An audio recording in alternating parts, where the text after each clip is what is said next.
So this is the last night of our 2021 October Jataka session. And tonight I'd like to look at the Jataka that we've looked at earlier in the human realm.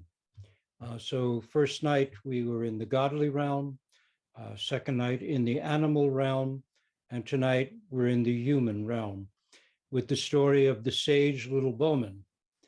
The Bhimasena Jataka, number 80 in the Pali collection of 547 such tales. And we'll look at it in light of Jnana Paramita, the perfection of knowledge. So first, two quotes to begin. One from Wehrman, or Muman in Japanese, Gateless Barrier. I approve the old barbarian's realization, but I don't approve his understanding.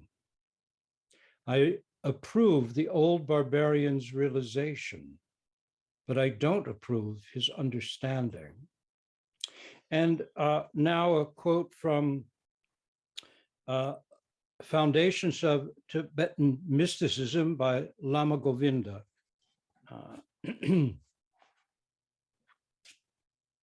This way is not merely a path of mild virtues, benevolent feelings, and tame renunciation, but a path of frightful abysses, a path which forces us to face the bottomless abyss of our own being, of our passions and sufferings, a path of heroic struggles and ecstatic liberations, in which not only the peaceful, but also the heroic and the blood-drinking deities are our companions.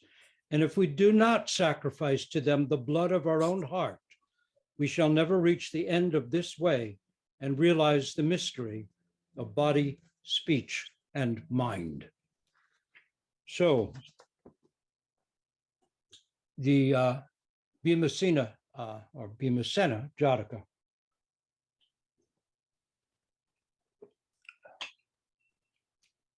Long ago, when the tops of our mountains were the bottoms of the seas, the Bodhisattva was born into a poor family. He was a bright child, unique, some said, but his body never grew right. And when he was 16, he was still small and his body twisted. But he was smart. A wealthy merchant, recognizing the boy's quality and not wanting to see it squandered, arranged for him to go to Takasila, the city of great teachers. And that poor, runty, unimposing child, he saw something. And because of it, the boy was sent to Takasila, and there over time became learned, skilled, and wise. Now, it was also discovered that young as he was and as small and bent, the boy had a unique talent. And that was a talent for the bow and arrow. He could outshoot grown men, skilled huntsmen and the like, sending arrows farther than the strongest could, hitting targets that could hardly be seen by even the most eagle-eyed. Because he was wise as well as skilled, they named him the sage little Bowman. When the time came to return home, the little Bowman decided he would travel about and see something of the world, which is what he did. When he came to the kingdom of Andhra, he thought, if I go up to the palace and apply as the king's archer, they'll laugh me out. I'm a shrimp, and my body is crooked to boot. They'll look me over and never even give me a chance. I'll have to find someone more imposing to front for me, someone who looks the part. Between his looks and my skill, we'll prosper.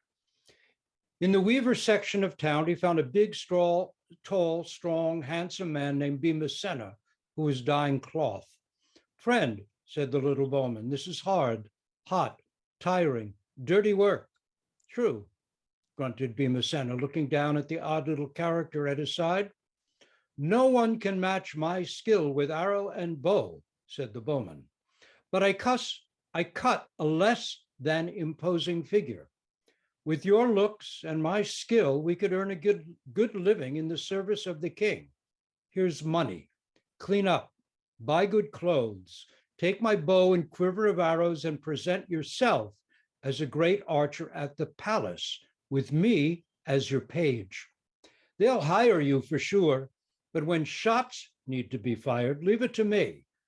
We'll make a successful team. Bhimashena asked, how do I know you're all you say? See that leaf spinning on the breeze? Where? Asked Bhimashena, squinting where the bowman pointed. There, that leaf, see? Bhimashena shrugged his great shoulders. All right, yes, maybe. Watch. The little bowman strung his bow, set the nock of an arrow to the string, took quick aim and fired. His aiming and shooting seemed to take no more effort than a man yawning. The arrow sped forward, took a leaf from the sky, soared upward, then came straight down, embedding its point dead center in the top of a stick planted upright in the dirt. Bhimashena tossed the cloth he held into the pot, washed the dye and grit from his hands, and said, let's go. I'll pick up new clothes along the way. And off they went. When they reached the city, Bhimashena, in his fine new clothes, with the little bowman's quiver of arrows over his shoulder, a bow at his side, and a turban with a peacock feather set smartly on his head, presented himself before the king, claiming to be a great archer. And who was the odd, crooked little fellow? Oh, him? Why, he's my page. Ugly to look at, but he's got a good brain and knows how to string a bow and fletch an arrow. So I keep him on, despite his ugliness. Bhimashena's manner was imposing. His looks, obvious strength, and handsome presence supported his bold words. They never even asked him to shoot, but hired him on the spot, just as the little bowman had predicted. Bhimashena reveled in his change of fortune and station. He never had it so good. Then, one day, a man-eating tiger appeared and began taking victims along the Central Forest Road. Springing out from hiding, the tiger would go off with a man, woman, or child in its jaws. And soon travelers refused to take that road, and the kingdom began to suffer from lack of trade. The king called for his new archer. Go, kill the man-eater. When you return with its head, you'll be handsomely rewarded. Bhimashena went to the little bowman and told him of the king's order. Very good, said the bowman. Off you go. What? Cried Bhimashena. Off you go? You're not coming? No, said the sage, but you'll be fine. It's a man-eating tiger. Yes, but I know how you can kill it with no danger to yourself. I'm listening, said Bhimashena. Then the little bowman said, gather many villagers, make sure they're armed, and have them follow you into the forest. Set them to beating the bushes to drive the tiger your way. As they do, you must leap into the bushes as if hot on the tiger's trail.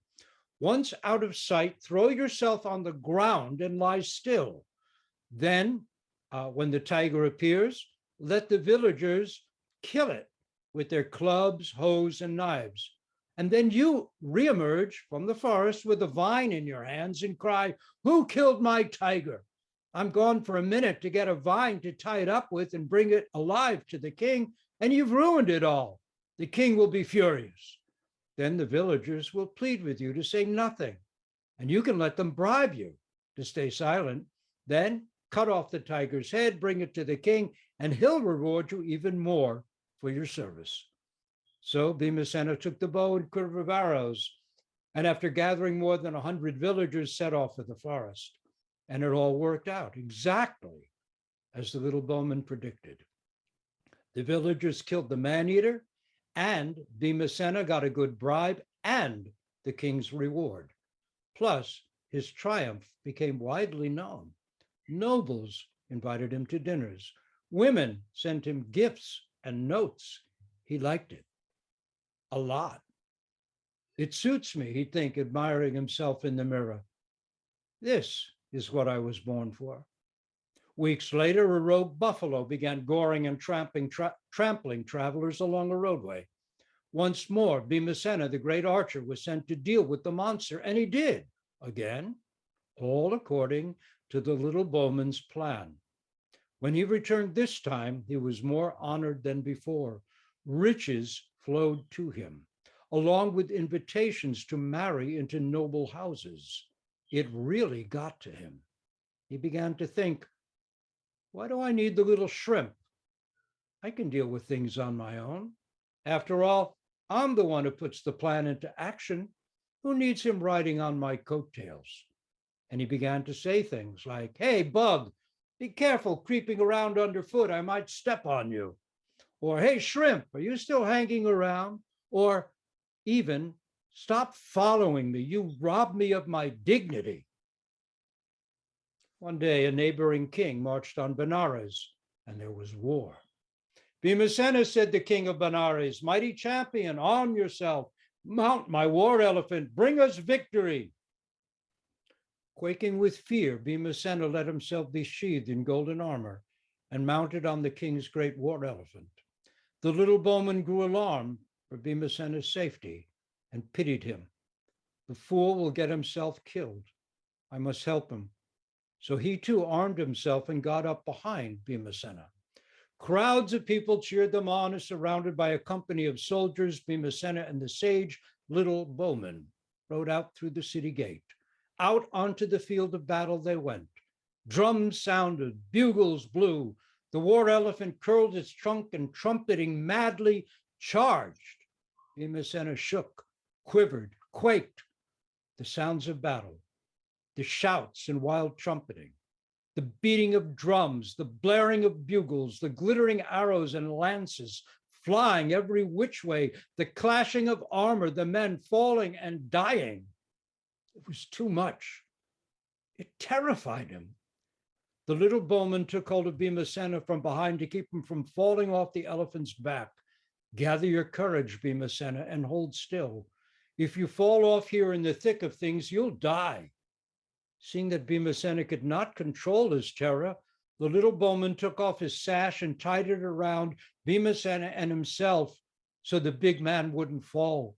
Then taking the bow and arrows in his own hands, he began shooting left and right as the war elephant charged on.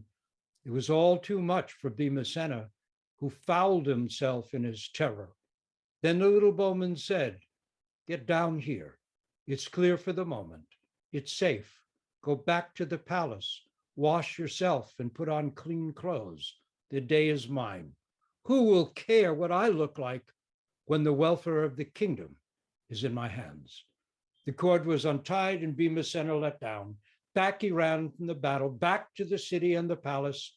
Then the little bowman, shouting a great war cry, pressed forward, broke through the enemy lines, grabbed the enemy king, and dragged him back to Benares, where the king of Benares was astounded.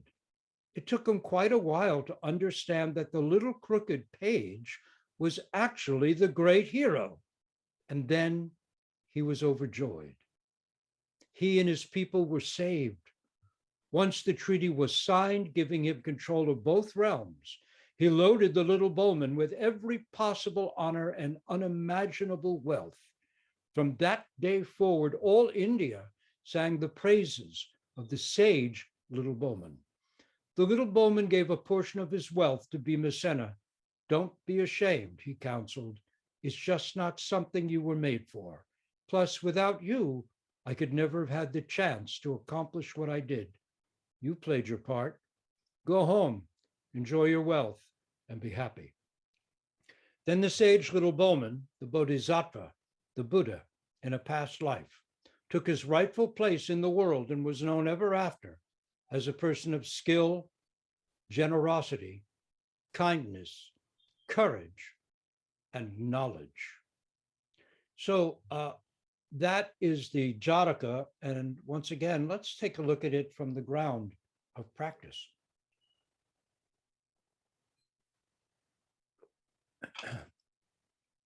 The 10th paramita, jnana, is aligned with prajna paramita.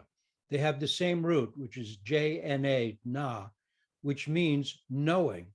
Prajna is highest, transcendent, non-dual knowing. Jnana can include prajna, but is typically knowing how, why, when, what, There is wisdom in this. Knowing that life is short is useful knowledge, helping us to live well and not frivolously.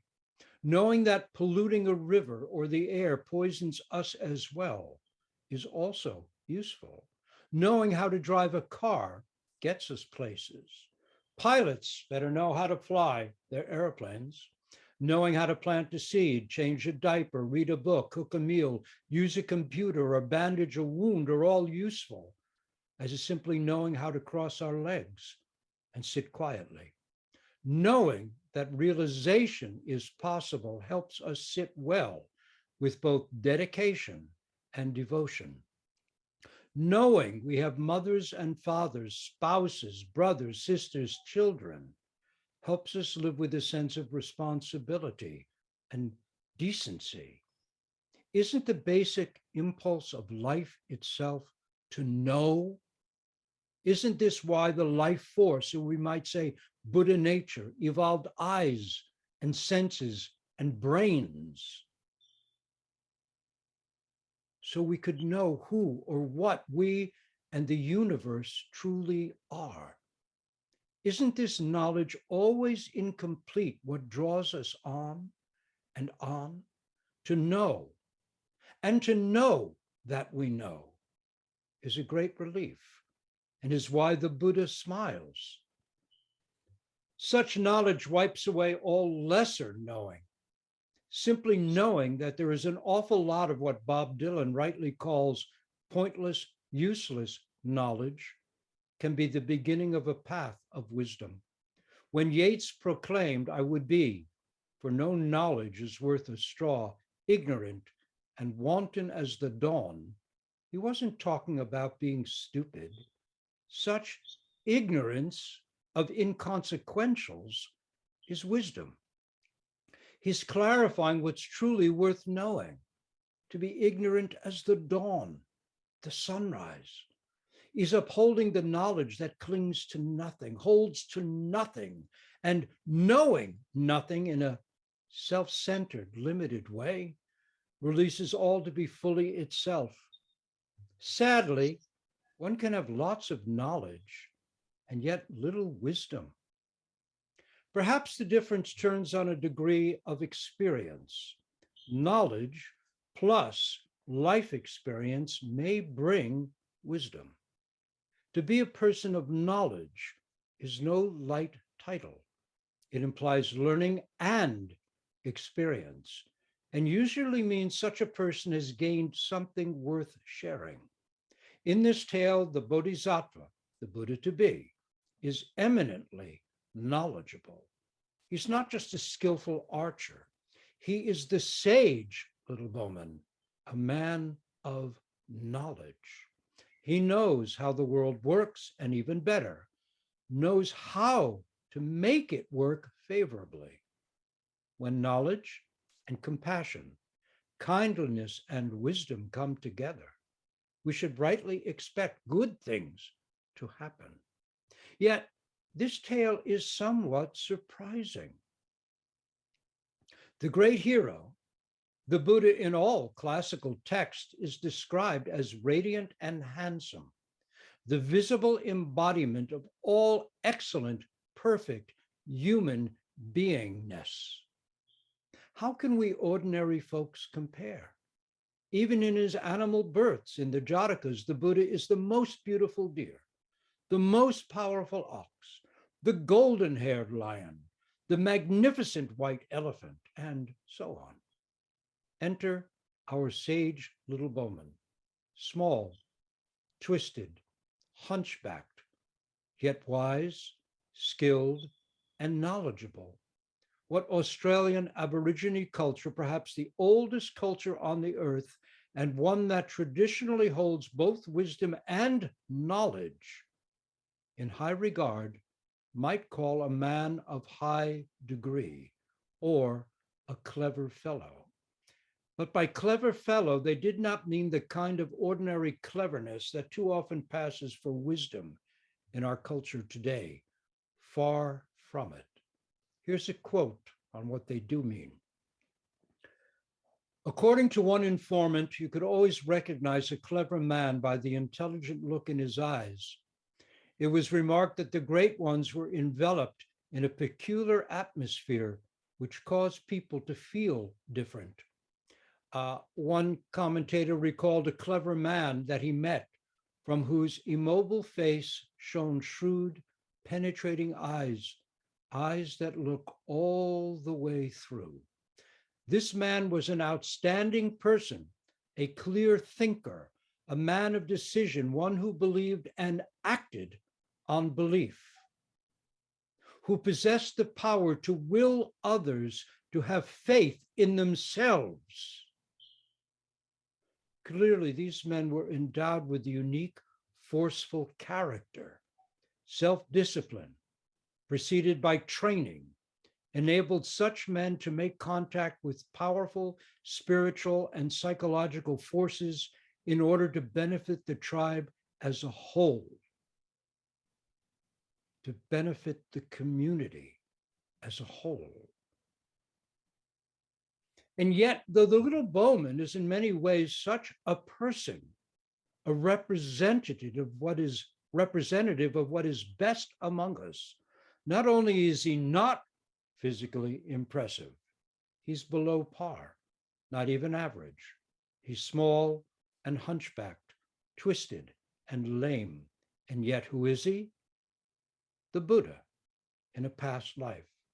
His courage, kindness, wisdom, his unstinting willingness to give his all right now, just as he is, makes it clear. He's not waiting to be Buddha in the future. He's giving his all just as he is. He knows how things go in this Saha world. Saha is a Sanskrit word meaning bearable, tolerable. He knows how things go in this Saha world where people are blinded by appearances. He knows that the Bhimasenas are likely, much more likely, to get the goodies. And yet, it doesn't throw him in the least.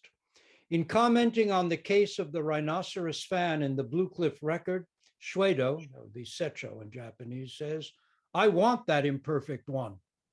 Indeed, there's sand in the rice of this Jataka. Chew carefully and thoroughly, for from a Zen perspective, there's more here than meets the eye.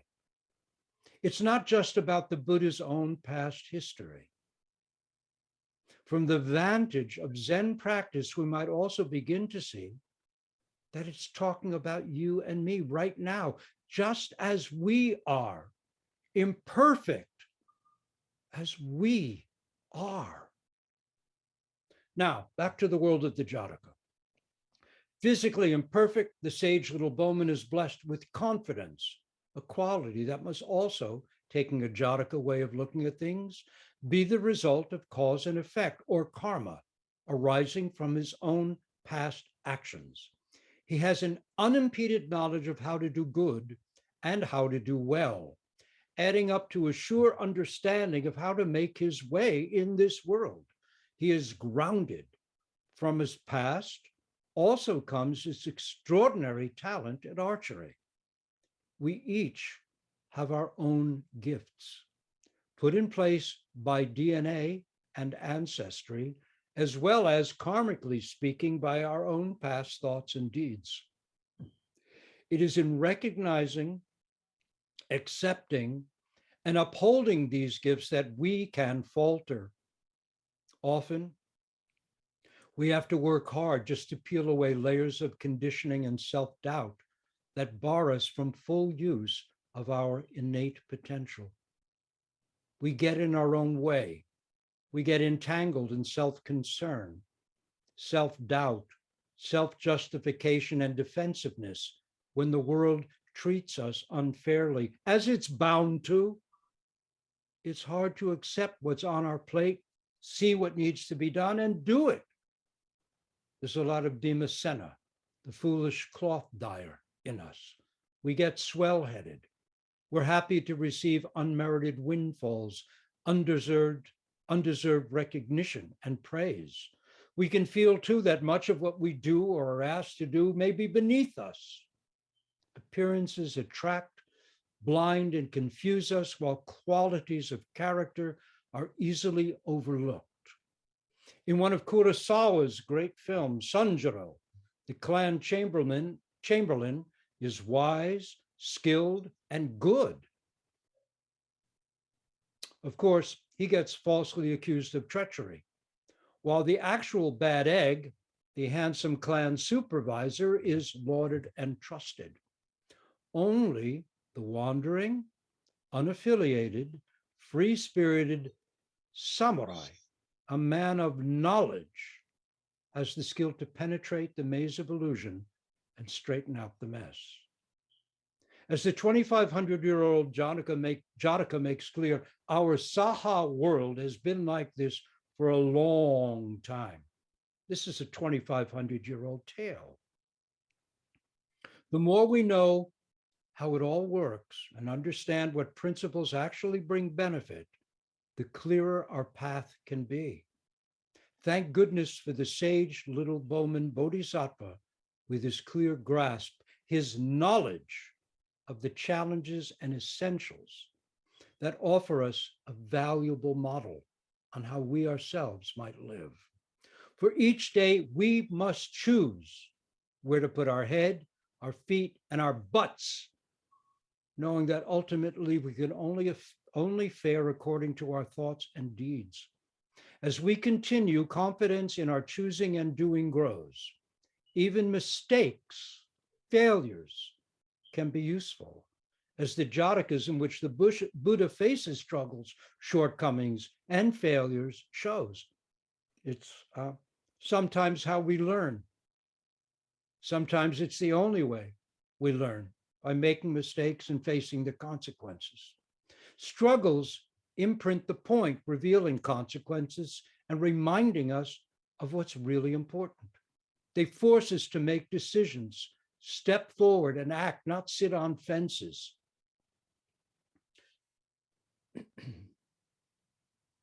You know, sometimes if things come too easily, they don't really imprint deeply. So sometimes mistakes can be quite valuable. Errors, how painful they might be, no matter how painful they might be, can be very, very useful and important. To practice the perfection of a talent, a skill, a paramita, an insight means that we must commit. Things that come quickly or easily may never penetrate to any depth. We have to work at things. Because of that, they really get into us. They become part of us. The story of the despised person or outcast, someone who has to really struggle, but who in the end becomes a respected wisdom holder because of the very difficulties they've faced, is an old, old tale worldwide. Take a look, if you don't know stories like this, take a look at some of the blood clot boy stories of Native America. Or look out your window. I did that once winter's morning and saw a crow hanging upside down from our backyard fence, one leg stuck, wedged and trapped between two of the fence boards. It flapped and twisted and struggled to get free. Rose and I went out in the snow along the outside of the fence, planning to push the boards apart and free the crow before it tore its leg off. As we approached it, other crows up in the trees began yelling, caw, caw, caw. By the time we got to where that trap crow was, it had managed to escape and was lying on the snow inside our yard. We went back into the house and watched it through binoculars, preparing, if need be, to bring it to animal rehabilitation, wild animal rehabilitation, if it looked like it was in bad shape. For half an hour, that crow just lay there on the snow, not moving at all except to blink its eyes. Finally, it raised its head and began to look around. 10 minutes later, it flapped its wings and flew 2 feet up into the branches of a nearby bush. One leg was badly twisted, probably broken, but there was no blood. The crows in the trees began encouraging it. Caw, caw. It gathered its strength, flapped its wings again, flew across the yard, soared over the fence, and climbed into the sky, up and up into the huge old maple tree where the other crows were gathered, cheering it on. I wondered what knowledge that crow would now have. Would its understanding of the danger of cracks in fences translate into wisdom later on? Maybe even be of use to its fellows? Might it become a crow leader because of the knowledge it had gained from its disastrous near-death experience? Its damaged leg now proof of its ability to escape from traps and dangers? Or was it destined to be a kind of doofus crow whose talent was limited to getting into scrapes others easily avoided?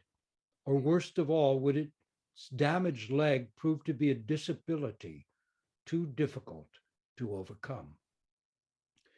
Real knowledge can be hard won. Blake wrote, "What is the price of experience?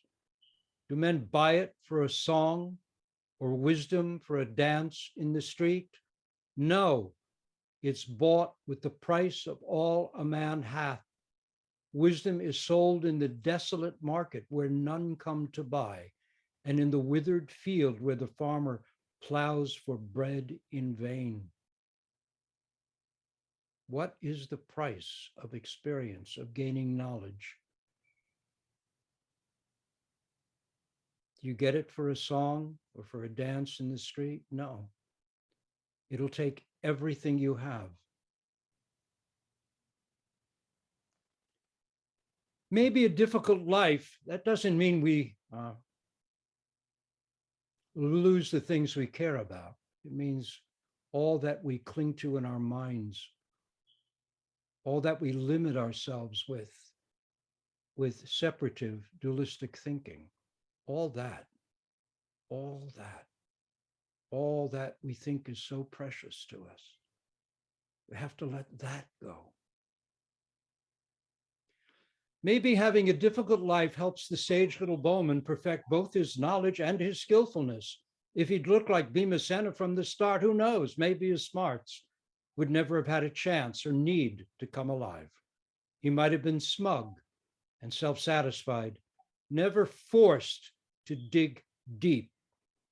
Without solid ground to push against, it's hard to stand. From a Jataka perspective, the skilled sage little Bowman must have worked hard in previous lives to be who he is in his present life.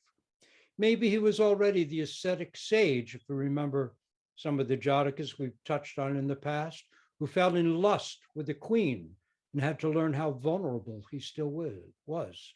Or the gardener who tried so many times to put his gardening spade aside and leave it.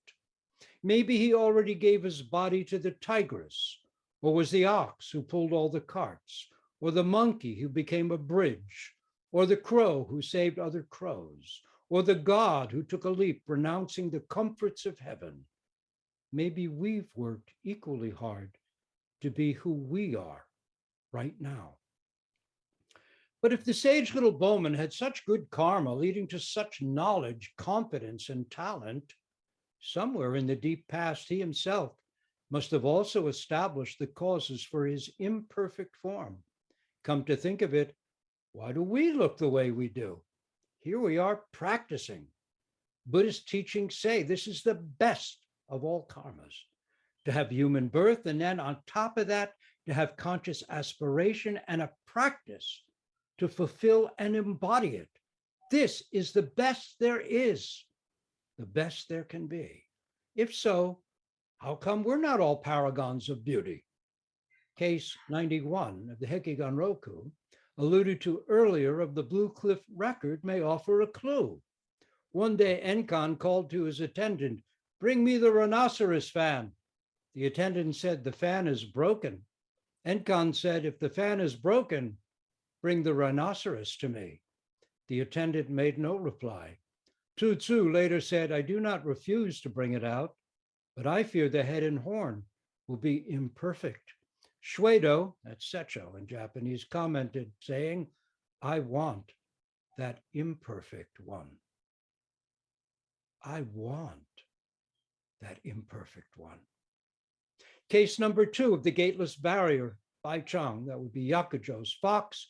Wuman reminds us that our Muman reminds us that our 500, now interestingly, there are 547 Jatakas in the Pali text. So is he implying that our lives are Jataka lives? In any case, our 500 crazy, furry, bouncy, undignified, crooked, and lame fox lives are, when seen with the single eye of realization, lives of grace, just as they are, imperfect as they are. Oh yes, I want that imperfect one. Emperor Wu of China did not get Bodhidharma Zen. Having founded temples, ordained monks, printed sutras and such, he clearly expected that Bodhidharma would acknowledge his great store of merit. Instead, Bodhidharma said, no merit. Duh, exclaimed the emperor. So Bodhidharma went off to a cave in a mountainside and sat there for 9 years. When Weike came for teaching, Bodhidharma at first pushed him away, saying, you're not ready. You don't have the commitment. You don't have the depth or the grit it will take. In desperation, Weike chopped off his arm, showing he was so desperate for real knowledge, he had no other choice. Bodhidharma then taught him fully, opening the gateless gate of Zen. The verse to the case states Bodhidharma only managed to have one disciple, and even he was a cripple. Well, well, well. The great disciple was damaged goods and not a perfect vessel. He had only one arm. He couldn't even find his own mind. Talk about damage. He was simply earnest, totally ready to give his all for real knowledge, life-changing knowledge, not knowledge of the 2 + 2 = 4 variety. He knew what he had to do, and he did it. And Bodhidharma wasn't so great either, knowledgeable as he was. He didn't have thousands of disciples, just 4 or 5. He didn't have a big temple, just a tiny cave in a mountainside. Later in life, his teeth were broken by poison jealous teachers slipped him to try and get rid of this annoying Indian upstart. Weike and Bodhidharma were men of knowledge. But like the sage little Bowman, they hardly looked the part. They weren't radiant or perfect, yet from their efforts and from their insight comes our own chance now for authentic practice realization. We do our best with what we've got, just as we are. Like the little Bowman, we'll use our talents, not squash or hide them, and do our best imperfect as we are, to not get caught up in self-concern, self-righteousness, or the old woe is me blues. We'll be as clear as we can about what's before us, what we face, and courageous and kind as we can be too in letting things unfold as they must. Grateful from the start of each day in being small, bent, imperfect, nothing special. Really happy to take up the unglamorous practice of 1,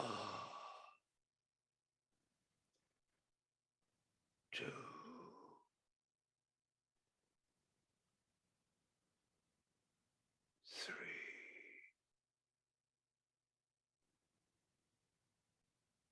The practice of just sitting, of just this koan, of brushing our remaining teeth, saying good morning, and heading off to work.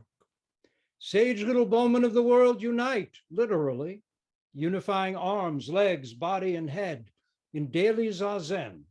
We can bring our scattered minds together to a single point. Then why not form a sangha and unite with others? We've got nothing to lose, but actually we've got nothing to lose at all. Nothing we wouldn't be happier without. We don't have to chop off an arm, though we might, for a time, temporarily lose something we might hold almost as dear, our concept of an isolated, inviolable, separate self, our precious, as Gollum from the Lord of the Rings might say.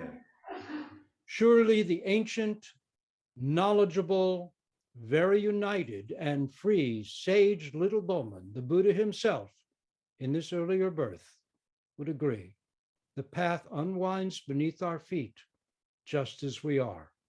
One step after another is still the only way to go, both before as well as after taking a great leap. We'll stop here.